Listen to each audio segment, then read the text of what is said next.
वालेकुम रहमतुल्लाहि वबरकातुहू। जी हमारे ये साथी, आपका नाम क्या है? अस्सलाम वालेकुम। खान सैयद मेरा नाम है। खान सैयद साहब, माशाल्लाह बिस्मिल्लाह। आप नूरानी शरीफ गए थे जी माशाल्लाह। जी हाँ। तो हज़रत आप नूरानी गए थे माशाल्लाह, तो वहाँ पर क्या आपने महसूस किया, क्या पाया और वहाँ का कैसा नज़ारा था, ज़रा बताएंगे हमारे नज़ारा तो व्यूअर्स? माशाल्लाह अच्छा होता है। क्यों? सही।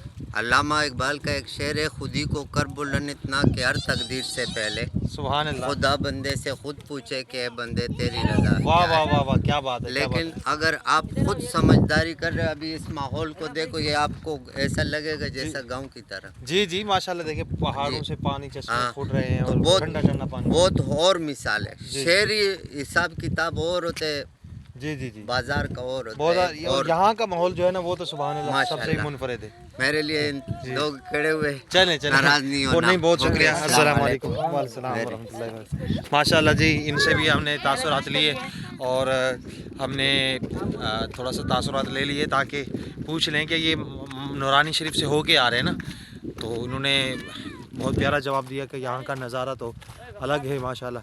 तो ये यहाँ पे नीचे चश्मे का पानी था, हमने अल्हम्दुलिल्लाह मुंह भी धोया और उसको एंजॉय किया। हमारे पूरे जो और साथी यहाँ पर आए हुए थे तो सब ने माशाल्लाह, और हमारे कासिम भाई माशाल्लाह, ये देखें हमारे बुज़ुर्ग हैं मगर नूरानी का यूँ समझे कि नूरानी मज़ार की ज़ियारत करने के लिए माशाल्लाह ये दीवाने हैं, दीवाने हो गए और माशाल्लाह ये वहाँ से चल पड़े। दूर है, हर बड़ा दूर है। सुभान अल्लाह। तो अल्लाह पाक हम सब की हाज़िरी कबूल फरमाए। अस्सलाम वालेकुम। इंशाल्लाह फिर हम अगला जो है ना, फिर इंशाल्लाह कोई प्यारी सी जगह आएगी या कोई प्यारा नज़ारा आएगा तो हम ज़रूर आपको दिखाएंगे।